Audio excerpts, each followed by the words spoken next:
నమస్తే. Welcome to hit TV. Shivaji గారి topic ఎంత వివాదాస్పదమైందో మనందరికీ తెలుసు. ఈరోజు చాలామంది ప్రముఖులు స్పందించారు. అండ్ ఎస్పెషల్లీ నాగబాబు గారు మాట్లాడారు. అండ్ ఆయన కూడా మహిళా కమిషనరేట్ దాకా వెళ్ళి రావడం జరిగింది. సో దాని గురించి మాట్లాడడానికి మనతో పాటు కరాటే కళ్యాణి గారు ఉన్నారు. మేడం నమస్తే. నమస్తే మా. మేడం చెప్పండి, ఏంటి అసలు శివాజీ గారి ఇష్యూలో ఆల్రెడీ మీరు స్పందించడం జరిగింది. అండ్ ఈ విషయం గురించి చాలా మాట్లాడారు మీరు. అండ్ మీదైన శైలిలో కూడా మీరు ఎన్నో విషయాలు బయట పెట్టారు.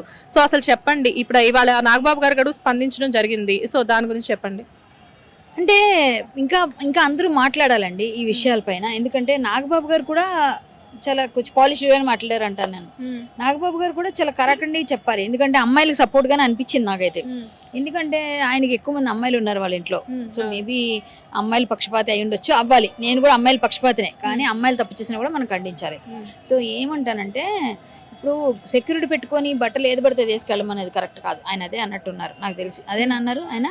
అంటే ఆడవాళ్ళ బట్టల గురించి మనం మాట్లాడకూడదు, మినిమం ఫ్రీడమ్ అనేది ఉండాలి అన్నట్టు చెప్పారు ఆయన. అమ్మా, మినిమం ఫ్రీడమ్ ఉంది, కరెక్టే. మినిమం ఫ్రీడమ్ ఉండాలి. మనం బెడ్రూమ్లో ఏం చేస్తాం? పడుకుంటాం. బాత్రూంలో స్నానం చేస్తాం. అవన్నీ మనం ఫోటోలు తీసి పెట్టుకుంటామా? లేదు కదా, పెట్టుకోం కదా. మరి అది మన ఫ్రీడమ్ కదా అని చెప్పి పెట్టామా? పెట్టాం. అలాగే స్విమ్మింగ్ పూల్లోకి వెళ్ళి నా ఇష్టం వచ్చినట్టుగా నేను చేస్తాను, నేను చూస్తానని చెప్పి స్విమ్మింగ్ సూట్లు వేసుకొని చూస్తే, ఇప్పుడు మేజర్స్ కదా, మేము ఏమైనా చేయగలచ్చు అంటే మైనర్ని పాడు చేసే పని కూడా అదే కదా. సో ఆ వీడియోల కింద కామెంట్లు చేసే మైనర్స్ చాలా మంది ఎవరెవరైతే మాట్లాడుతున్నారో, ఇప్పుడు ఎవరెవరు ఏదేది చేస్తున్నారు, ఒక్కళ్ళని నేను చెప్పను, ఒక్కరి మీద నేను ఆపాదించను. మేబీ ఎవరో నాకు నోటీసులు కూడా ఆవిడ పంపించారు. నోటీసులు పంపించే అంత పని నేను ఏం చేశాను నాకు తెలియదు. ఎవరు పంపించారు మీకు నోటీసులు? అనసూయ గారు పంపించారు. సో నోటీసులు పంపించే అంత పని నేను ఏం చేశాను నాకు తెలియదు. సో నేను నా లాయర్తో నేను నోటీస్ ఇస్తాను, నేను ఎదుర్కొంటాను. నేను ఇలాంటి నోటీసులు ఎన్ని చూసుంటాను, అవన్నీ పట్టించుకోను అనుకోండి, అది వేరే విషయం. మనం మంచిగా మాట్లాడేవాడు, మంచి చెప్పినా కూడా తప్పే అని జనాలకి అర్థమవుతుంది. సో పర్వాలేదు. ఆ నోటీస్కి నేను ఏంటంటే, నేను ఒకటే అడుగుతాను. ఇప్పుడు ఆవిడ నాకేం శత్రువు కాదు, ఆవిడతో నాకు శత్రుత్వం లేదు. నాకు ఆవిడ కొలీగే. నేను చాలాసార్లు కలిసాము, చాలాసార్లు విషయాల్లో. అంటే ఆవిడ యాంకర్ అవ్వచ్చు, మేము ఆర్టిస్ట్ అవ్వచ్చు. ఇప్పుడు ఆవిడ కూడా ఆర్టిస్ట్. చాలాసార్లు ఈ షోస్లో కలుస్తాము, అంటాము గట్టిగా. ఆమె నేను హగ్ చేసుకుంటాను, ఆమె నేను హగ్ చేసుకుంటుంది. బట్ ఆమె మాట్లాడి, ఆమెకు అవసరం లేకుండా వచ్చి దూరి ఆమె మాట్లాడినప్పుడు ఆమెను చూపించి మీలాంటి టీవీ వాళ్ళు, ఇదిగోండి ఈవిడ ట్వీట్ చేశారు, ఇప్పుడు నాగబాబు గారి పేరు మీరు ఎలా తీసుకున్నారో అలాగే ఆవిడ పేరు కూడా తీసుకొని నన్ను అడిగినప్పుడు, ఆ పేరుకు వాళ్ళు తీసుకున్నారు కాబట్టి దానికి సంబంధించి మనం ఎక్స్ప్లెనేషన్ ఇవ్వడం వల్ల కొన్ని మాటలు చెప్పుంటాం. ఆవిడ అంత ఇబ్బంది పెట్టే విధంగా నేనేం చెప్పలే, మామూలుగానే చెప్పా. కాకపోతే ఆవిడ అట్లా హట్ అయి ఉంటుంది, మేబీ అలా ఏదో పెట్టుకున్నారు. సో నేనేమంటానంటే, ఆ అవకాశం ఎవరిచ్చారు నాకు మాట్లాడడానికి? మీరే కదా ఇచ్చింది. డెఫినెట్ గా కదా మేడం. ఇప్పుడు నేనైతే ఆవిడ పేరు తీయలేదు, ఆవిడ దగ్గరికి వెళ్ళలేదు. అలాగే శివాజీ గారు ఆవిడ పేరు తీయలేదు. ఆవిడే వచ్చి మాట్లాడినప్పుడు ఆవిడ గురించి జనాల్లో మాట్లాడుకుని, పబ్లిక్ ఫిగర్ గురించి పబ్లిక్గా మాట్లాడుతున్నప్పుడు పబ్లిక్లో ఉన్నవే మాట్లాడాం. అంటే ఇక్కడ ఆవిడ స్పందించింది కూడా, మొదట మాట్లాడినప్పుడు ఆవిడ ఒక షాప్ ఓపెనింగ్ గురించి ఆవిడ వెళ్తే, మొదట ఆవిడ్ని ఒక మాలాంటి ఒక జర్నలిస్ట్ అడగడం జరిగింది. అడిగినప్పుడు ఆవిడ స్పందించిన తీరు నార్మల్ గానే ఉంది. కాకపోతే తర్వాత ఆ ఇష్యూ అనేది హైలైట్ అవ్వడం జరిగింది. అండ్ మీలాంటి కొంతమంది ఆర్టిస్టులు కూడా దీని గురించి మాట్లాడడం, అంటే మీరు సోషల్ యాక్టివిస్ట్ కూడా కాబట్టి దీని గురించి కొంచెం ఘాటుగా స్పందించారు అని చాలా మంది మాట్లాడుతున్నారు. దానికి మీరు ఏమంటారు? అవునండి, నేను ఎప్పుడు నేను ఘాటు, ఏ స్పందన అయినా అది ఘాటుగానే ఉంటుంది. కాబట్టి ఎందుకంటే నేను కరెక్ట్గా ఉన్నది ఉన్నట్టు నేను చెప్పేస్తా కరాఖండిగా. నన్ను ఎవరో మెచ్చుకుంటారనో తిడతారనో, తిట్టినా కూడా నేను స్పందించిన సందర్భాలు ఉన్నాయి. చాలాసార్లు తిడుతూనే ఉంటారు, మీకు తెలుసు. కింద కామెంట్లో తిడతారు, నీకు అవసరమే అంటారు. అలాగే అందరినీ అంటారు. ఇప్పుడు నన్ను తిట్టారు, ఒక్కొక్కసారి ఒక్కొక్కరిని తిడుతూ ఉంటారు. అది కామన్గా ఉంటుంది. సో మనము అవన్నీ పట్టించుకుని మనం వెళితే మనం సమాజానికి ఏం మెసేజ్ ఇవ్వాలి, ఏం చేయగలం అన్నది లేదు. సమాజం కోసం పనిచేసేటప్పుడు తప్పులు ఒప్పులు చాలా జరుగుతాయి, దొర్లుతాయి. కానీ సమాజాన్ని మనం ఎడ్యుకేట్ చేయాలన్నప్పుడు, సమాజం కోసం మంచి పని చేసేటప్పుడు తిట్లు కూడా స్వీకరించాలి. అవి నేను ఎప్పుడు అనుకుంటేనే ముందుకెళ్తాను. ఘాటుగానే చెప్పాను, ఘాటుగానే చెప్తాను. ఆవిడనైతే నేను ప్రత్యేకించి ఏమైనా టార్గెట్ చేసి అయితే నేనేం మాట్లాడలేదండి. బట్ వాళ్ళు తీసుకున్నారు, నేను ఇచ్చే రిప్లై ఇస్తాను, నా ఫైట్ నేను చేస్తాను. ఆమె నేను శత్రువుగా భావించిందేమో నాకు తెలియదు. నేనైతే ఆవిడని ఎప్పుడు శత్రువుగా భావించను కూడా. ఎవరిని నాకు శత్రువుగా తీసుకోను, నాకు అవసరం లేదు. అండ్ శివాజీ గారు ఇవాళ ఆయన బహిరంగంగానే మాట్లాడిన తర్వాత క్షమాపణలు చెప్పడం జరిగింది. అండ్ ఇవాళ మహిళా కమిషనరేట్ దగ్గరికి కూడా వెళ్ళేసి వచ్చారు ఆయన. సో చాలా మంది ఇండస్ట్రియలిస్టులు, కొంతమంది ప్రకాష్ రాజ్ గారు కానివ్వండి, నాగబాబు గారు కానివ్వండి, ఇంకా కామెంట్స్ చేస్తూనే ఉన్నారు. దాని గురించి ఏమంటారు? అందరూ మాట్లాడాలమ్మా, మాట్లాడితేనే కదా చర్చ జరిగితేనే సమాజంలో వాతావరణం కరెక్ట్గా, ఏది కరెక్ట్ ఏది రాంగ్ అనేది తెలుస్తుంది జనాలు. ఇప్పుడు శివాజీ గారికి సపోర్ట్ ఉందా, అనసూయ గారికి సపోర్ట్ ఉందా మీరు చెప్పండి. ఓపెన్గా చెప్తే శివాజీ గారికి 99.9% ఉంది. 1% 10% ఏం కూడా 10% కూడా లేదు, 1% ఉంది నాకు తెలిసి. సో అంతమంది ఎందుకంటున్నారు, ఆడవాళ్ళు కూడా సపోర్ట్ చేస్తున్నారంటే అతను చెప్పిన దానిలో నిజం లేదంటారా? అర్థం చెప్పడం తప్పుంది, చెప్పే విధానం చాలా తప్పుంది. నేను కూడా ఖండించాను, ఆయన కూడా సారీ చెప్పారు అందరికీ, అక్కడతో అది సమసిపోయింది. ఆయన అర్థం చేసుకుని అయ్యో నేను తప్పు దొరికింది నా మాటల్లో అని క్షమాపణ చెప్పారు. ప్రతి ఆడపిల్ల కూడా సరేలే చెప్పారు కాబట్టి అయిపోయింది. క్షమాపణ చెప్పదు ప్రతి ఆడపిల్ల కూడా తిడతారు కదా ఆయన్ని. ఈరోజు ఆయన అందరూ ఎందుకు ఓకేలే ఆయన చెప్పిన దాని తప్పుని తెలుసుకున్నాడు అనుకున్నా. అలాగే తప్పు దొరలడం సహజం, దాన్ని సర్దిద్దుకోవాలి. ఇప్పుడు అనసూయ గారు కూడా కొంచెం ఆలోచించి మన సమాజం పట్ల బాధ్యత మనకు కూడా ఉంది, మనది బాధ్యత కల సమాజంలో ఉన్నాం అని అర్థం చేసుకొని ఆవిడ దాన్ని కొంచెం అర్థం చేసుకొని పెట్టాలి. మరి అలాగైతే అనసూయ గారు నిన్న పెట్టారు ఒక వీడియో, నాకేమో నిన్న ఈవినింగ్ నాకు ఇంటికి నోటీస్ వచ్చింది. నోటీస్లో ఏమనుంది, నేను చాలా వర్రీడ్గా ఉన్నాను, నా వల్ల నేను చాలా నా పిల్లలు నా ఇల్లు నేనైతే నిద్రలేమితో బాధపడుతున్నాను ఏవో ఇంకా రాశారు. డిఫర్మేషన్కి వేయడానికి సరిపడే విధంగా, ఈ డిఫర్మేషన్కి వేయడానికి సరిపడే విధంగా ఏదో రాశారు అన్నీ. ఎందుకు రాశారు అంటే వాళ్ళ కేసు కోసం వాళ్ళు రాద్దాం అనుకున్నారు. సరే అలాంటి అంత బాధలో ఉన్నవాడే నేను స్విమ్మింగ్ పూల్లో ఉన్న వీడియో ఎలా పెట్టగలిగారండి? బాధలో ఉన్నవాడు ఇంట్లో కూర్చోవాలి, లేకపోతే బాధపడుతూ ఏడుస్తూ ఉంటారు. అలాంటిది ఆవిడ అంత బాధలో ఉన్నవాడు స్విమ్మింగ్ పూల్లో వీడియో ఎట్లా పెట్టింది? ఆవిడ అంత బాధ కలిగితే కూడా అట్లాంటి వీడియోలు పెడతారా? మరి ఆ వీడియో ఇమీడియట్ డిలీట్ ఎందుకు చేశారు? అంటే ఇప్పుడు ఆ వీడియో దేనికి పెట్టారని మీరు అనుకుంటున్నారు? నాకు తెలియదు, అది ఆవిడే చెప్పాలి. నాకు తెలియదు. ఆ వీడియోలో ఆవిడంతా స్విమ్ సూట్లో ఉన్నారు. నాకు వచ్చిన ఏదైతే నోటీస్ అందుకునే సమయంలో ఆ వీడియో ఉదయం పెట్టారు ఆవిడ. ఈవినింగ్ నాకు వీడియో నోటీస్ వచ్చింది. అంటే బాధలో ఉన్నవాళ్ళు అలా ఉండరు, అలాంటి వీడియోలు పోస్ట్ చేయరు. అట్లీస్ట్ ఇంట్లో బాధలో ఉంటే ఎవరైనా దగ్గరికి వస్తావు 4-5 రోజులు ఇంట్లోంచి బయటికి రావు కదా, మరి పోస్ట్ చేసుకుని హ్యాపీగా ఉన్న ఆవిడ నాకు ఇట్లా నోటీస్ పంపించడం ఏంటి? నేనేం తప్పు చేశాను? నేను సమాజంలో ఇలా ఉన్నారని చెప్పారు, ఓకే, నన్నే ఎందుకు టార్గెట్ చేయాలి? ఎంతమంది మాట్లాడారమ్మా? పబ్లిక్ అయితే భయంకరంగా తిరుగుతున్నారు, వాళ్ళందరికీ ఇవ్వలేరా? అంటే కళ్యాణి కళ్యాణ్ బాగా తెలుసు కాబట్టి ఆవిడకి ఇచ్చేస్తారా నోటీసు? కరెక్ట్ కళ్యాణ్ బయట అందరికీ తెలుసు, ఆవిడ ఈజీగా అడ్రస్ దొరుకుతుంది అని చెప్పేసి ఇచ్చేసారా? అంటే మేడం మీరు ఒడుగు గురించి మాట్లాడారు, వాళ్ళ ఇంట్లో ఫంక్షన్స్ గురించి మాట్లాడారు, ఆవిడ వ్యక్తిగత విషయాల గురించి మాట్లాడారు అని చెప్పేసి కూడా ఓకే.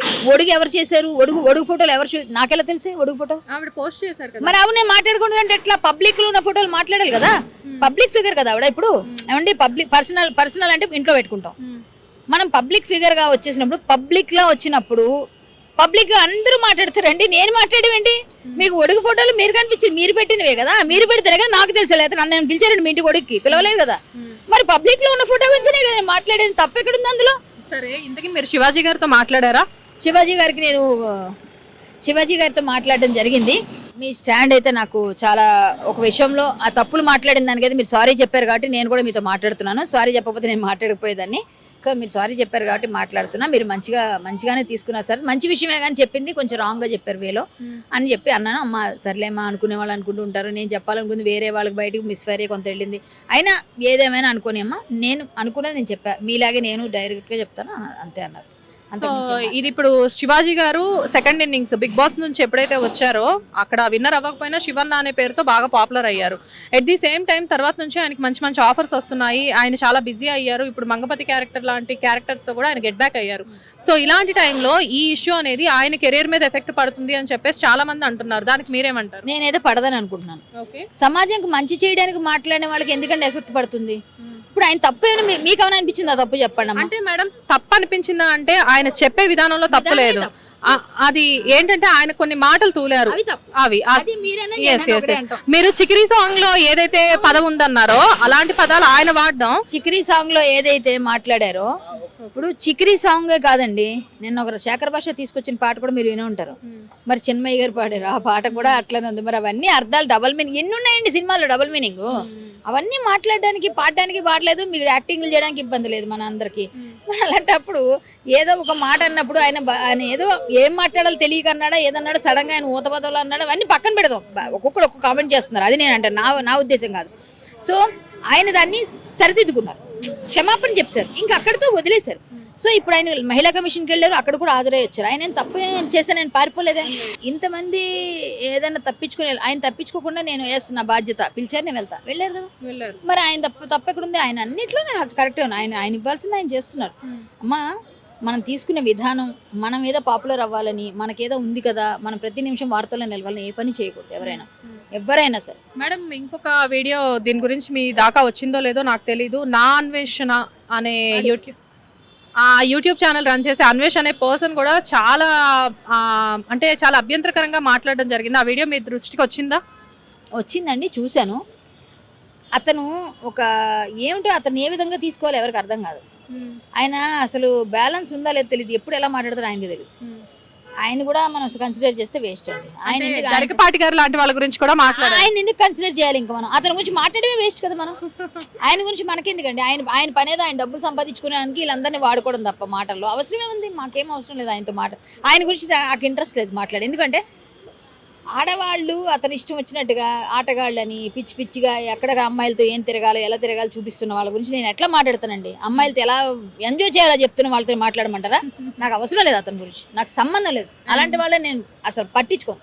టాప్ హీరోయిన్స్ అయితే లైక్ ఇప్పుడు పాయల్ రాజ్పుత్ గారు లాంటి వాళ్ళు కూడా స్పందించడం జరుగుతుంది ఈ ఇష్యూ మీద. కానీ ఇది నెగిటివిటీ రోజు రోజుకి క్షమాపణలు చెప్పిన తర్వాత కూడా నెగిటివిటీ పెరిగిపోతుంది అని చెప్పేసి అంటున్నారు. సో దీన్ని ఎప్పటికీ ఒకరికొకరు చైన్ లింక్ సిస్టమ్ లాగా ఒకరికొకరు చెప్పుకుంటూ నువ్వు మాట్లాడని అందరూ అనుకొని వస్తున్నారు. ముందు ఎవరు రాలేదు. ఆఖరికి ఏమవుతుంది, ఆయన క్షమాపణ చెప్పినా కూడా మాకు ఇంకా మా ఇష్టం విప్పుకొని తిరుగుతానంటే జనాలు చూస్తారమ్మా, చూసి ఆనందపడతారు. కానీ నేను అలాంటి వాళ్ళు ఒప్పుకోరు. ఎందుకంటే నువ్వు విప్పితే నా కొడుకు చెడిపోతాడు, నువ్వు విప్పితే నా తమ్ముడు చెడిపోతాడు, నువ్వు విప్పితే నా భర్త చెడిపోతాడు. సో ఏంటి నా పరిస్థితి? సామాన్యంగా మాట్లాడుకునే మనుషులు, నాకంటే ఇప్పుడు హస్బెండ్ లేకపోవచ్చు, ఉన్నవాళ్ళు అనుకుంటారు కదా, అది నేను చెప్తాను. వాళ్ళ పాయింట్ ఆఫ్ వ్యూలో నేను చెప్తున్నా. సో నా ఇంట్లో పిల్లల్ని చెడగొట్టే హక్కు నీకు ఎక్కడ ఇచ్చారు? సో నువ్వు మేజర్ అని చెప్పి ఏదైనా ఇప్పుతానంటే మైనర్లు చెడగొడుతున్నారని నేను కేసు వేస్తా. సో ఇప్పుడు ఏంటి మేడం ఈ సమస్య అనేది ఎప్పటికీ కంప్లీట్గా స్టాప్ అయిపోతుందని మీరు అనుకుంటున్నారు? ఏమోనండి, నాకైతే ఇది చిలికి గాలివాన్ చేస్తున్నారు. నాకైతే అంతగా ఏం అర్థం కాని. అంటే నేనైతే నా స్టేట్మెంట్లు ఇస్తూనే పోతా, నేనేం ఆగను. ఎందుకంటే నేనేం భయపడను. నాకెవరు నోటీసులు పంపించినా ఆఖరికి జైల్లో పడినా కూడా నేను మాట్లాడతా ఇలాగే. ఎందుకో తెలుసా? అంటే నేను అంత స్ట్రాంగ్ తీసుకుంటా. ఒకసారి స్టాండ్ తీసుకుంటే స్టాండే. నువ్వు ఏం చేసుకున్నా నేను ఇలాగే ఉంటాను. అంటే మీకు శివాజీ గారికి ఏదైనా మంచి ఫ్రెండ్షిప్ కానీ అలా ఎప్పుడైనా చూసారా మీరు? అసలు నేను ఎప్పుడు ఆయనతో మాట్లాడలేదండి. మీరిద్దరు యాక్టర్సే కదా? నో ఆయన ఎప్పుడో ఆయన నటించే సినిమా ఏదో అహో బ్రహ్మ ఓహో శిష్య టైంలో కొత్తలో నేను వచ్చాను. అప్పుడు నాకు వచ్చి కొంచెం రోజులు అయిందేమో, కానీ ఆయనతో అప్పుడే చూసాను నేను ఆయన అక్కడ సెట్లో. అంతవరకు శివాజీ గారు నేను పెద్దగా ఎప్పుడు డైరెక్ట్ చూసింది లేదు. సెట్లో చూసా, అది కూడా నానక్రామ్గూడ స్టూడియోలో చూసా. అంతవరకు ఆయన ఎప్పుడూ మాట్లాడలే. ఎక్కడైనా ఓట్ల ఎలక్షన్లో వచ్చేప్పుడు ఓటేయడం కదా హలో అమ్మా అంటారు, వెళ్ళిపోతారు. ఎప్పుడు ఆయనతో నేను మాట్లాడలే. ఎప్పుడు ఆయన ఫోన్ చేయలే, మీరు కావాలంటే నా ఫోన్ ఇస్తా, నా రికార్డులు తీసుకోండి, నాకు అలవాటు లేదు. నేను మొన్న మాట్లాడారా అంటే మొన్న నేను ఫోన్ చేశా. ఎందుకు ఫోన్ చేశానంటే బాగా మాట్లాడారు సార్ అని చెప్పడానికి ఫోన్ చేశా, ఇంతే. అప్పుడు కూడా ఆయన థ్యాంక్స్ అమ్మా అన్నారు, అంతే. అంతకుమించి మీరు కూడా సపోర్ట్ చేశారమ్మా, థ్యాంక్ యూ.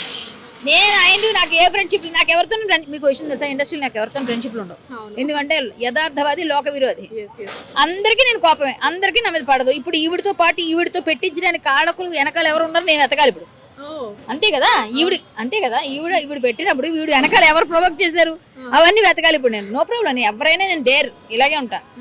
నేను తప్పు చెప్పలే, తప్పు మాట్లాడలే. నా సంస్కృతి సంప్రదాయాల గురించి నేను మాట్లాడా. మీకు ఆ రోజు ఒడుగులో వేసుకున్నాను, ఇప్పుడు కూడా చెప్తున్నా. మీరు పెట్టిన ఒడుగు ఫోటోలు చూసి నేను మాట్లాడా. ఆ రోజు మీరు వేసుకోలేదు కదా, ఆ రోజు మీరు అట్లా వేసుకోలేకపోయారు. అదే మీరు ఎక్కడో వేసుకున్నారు. మీ పర్సనల్ పార్టీలు మాకు అనవసరం. సంస్కృతి సంప్రదాయాలు మీకు తెలుసు, తెలియకపోతే తప్ప అని అడిగాను. నేనేమమ్మా నేను బూతులు తిట్టానా, నేను ఇంకోటి అన్నానా? మీరు నోటీస్ ఇచ్చారు, నేను రిప్లై ఇస్తా, నా లాయర్ ఇస్తారు. మీరు నోటీస్ ఇస్తే నేను ఇవ్వాలి. మీకైతే వాక్ స్వాతంత్రం, నాకు లేదా? అంతే కదా, మీకైతే వాక్ స్వాతంత్రమా, నాదైతే కాదా? నాకు అదే రాజ్యాంగం ఇచ్చింది. రాజ్యాంగం అయితే బట్టలు ఇప్పుకోమని చెప్పలేదు, రాజ్యాంగం వాక్ స్వాతంత్రం మాత్రం ఇచ్చింది. ఇప్పుడు మీరు కూడా మూవీస్ లో కొన్ని క్యారెక్టర్స్ చేసినప్పుడు మీ డ్రెస్సింగ్ స్టైల్ సినిమాల పరంగా చూస్తే ఒకలా ఉంటుంది. అండ్ మిమ్మల్ని ఒరిజినల్ గా మేము ఎప్పుడు చూసినా కానీ కరాటే కళ్యాణి గారు అంటే ఎప్పుడు శారీస్ లోనే మాకు దర్శనం ఇస్తూ ఉంటారు. సో డ్రెస్సింగ్ సెన్స్ మీద మీకున్న పర్సనల్ ఒపీనియన్ ఏంటి అసలు? సినిమాల్లో నేను చేసిన కొన్ని సినిమాల్లో బయట జార్చే వేషాలు, అంటే మధ్యలోంచి బయటేసే వేషాలు వేసినప్పుడు ఆ క్యారెక్టర్ బట్టి క్యారెక్టర్కి అవసరం కాబట్టి చేశా. నేను చేయలేదని చెప్పలే, మొన్న నేను డైరెక్ట్ లైవ్లో కూడా చెప్పాను, నేను చేశాను నేను క్యారెక్టర్స్. కానీ మీరు నన్ను ఎక్కడైనా వెతకండి, మీరు బోతద్ద వేసి వెతకండి, జీన్స్ కానీ చుడీదార్ కానీ చీర కానీ, ఇంకా వేరే ఏదైనా షార్ట్స్ మినీస్ లేకపోతే ఎక్కడైనా అర్ధనగ్నంగా నాది ఎక్కడైనా కనిపిస్తే నాకైనా చూపించండి నా ఫోటో. డ్రెస్సింగ్ అనేది మన పర్సనల్, నేను ఒప్పుకుంటా. కానీ మనం సమాజంలో ఉన్నప్పుడు ఒక కాంక్రీట్ జంగిల్లో లేము మనం. అంటే కాంక్రీట్ జంగిల్ అంటాం ఇది, కానీ జంగిల్లో లేము మనం, కాంక్రీట్ జంగిల్లో ఉన్నాం. కాంక్రీట్ జంగిల్లో ఉన్నా కూడా అడవిలో ఉన్న వాటికి కూడా వాళ్ళకి విలువలు లేవు, వాటికి తెలీదు, నోరు ఉండదు, మాట్లాడరు. మనం మాట్లాడతాం, మనం చూస్తాం, పాడతాం, ప్రతిదానికి ఇది అవుతాం. మనకు మాట్లాడే ఇది ఉన్నప్పుడు, మనకు పోట్లాడే ఇది ఉన్నప్పుడు మన డ్రెస్సింగ్ సెన్స్ మీద మనకే నియంత్రణ ఉండాలి. ఇప్పుడు మన పిల్లలు పక్కింటి పిల్లల్ని చెడగొట్టకుండా మనం ఉన్నంత వరకు, నా కొడుకే ఒప్పుకోవడం ఆవిడేగా చెప్పారు చాలా ఇంటర్వ్యూలు. మరి మీ కొడుకే మిమ్మల్ని యాక్సెప్ట్ చేయను మేము అలాగే యాక్సెప్ట్ చేయాలి? ఒకసారి చెప్పండి పబ్లిక్కి. మీ ఇంట్లో వాళ్ళే మిమ్మల్ని యాక్సెప్ట్ చేయట్లేదు, మీ అందరిని యాక్సెప్ట్ చేయట్లేదు. సో అందం అనేది కప్పుకుంటేనే బాగుంటుందమ్మా, విప్పుకుంటే కాదు. ఎవరికైనా నేను ఆవిడ అనట్లేదు సుమి, ఆవిడనే కాదు, ఆవిడ ఒక్కవిడే కాదు, చాలా మంది ఉన్నారు. అందరికీ చెప్తున్నాను నేను. ఇన్స్టాగ్రామ్ ఓపెన్ చేస్తే భయంకరమైన బూతులతో పాటలు డ్యాన్సులు చేసుకుంటా, బట్టలు వదిలేసి అసలు వాళ్ళు పీసులు, అసలు ఆ గుడ్డ పరకలు అంటారు చూసారు, అట్లాంటి పీసెస్లో ఉంటాయి.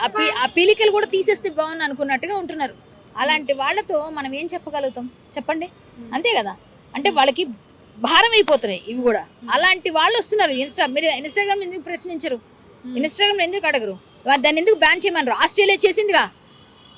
చిన్నపిల్లలు చెడిపోతున్నారని ఆస్ట్రేలియా అంతా కూడా చెడిపోతున్నారు పిల్లలు. చాలా మంది సెలబ్రిటీస్ కి సోషల్ మీడియా ప్లాట్ఫామ్ ఇప్పుడు ప్రెసెంట్ బాగా ట్రెండింగ్ లో ఉంది, అదే కదా మేడం?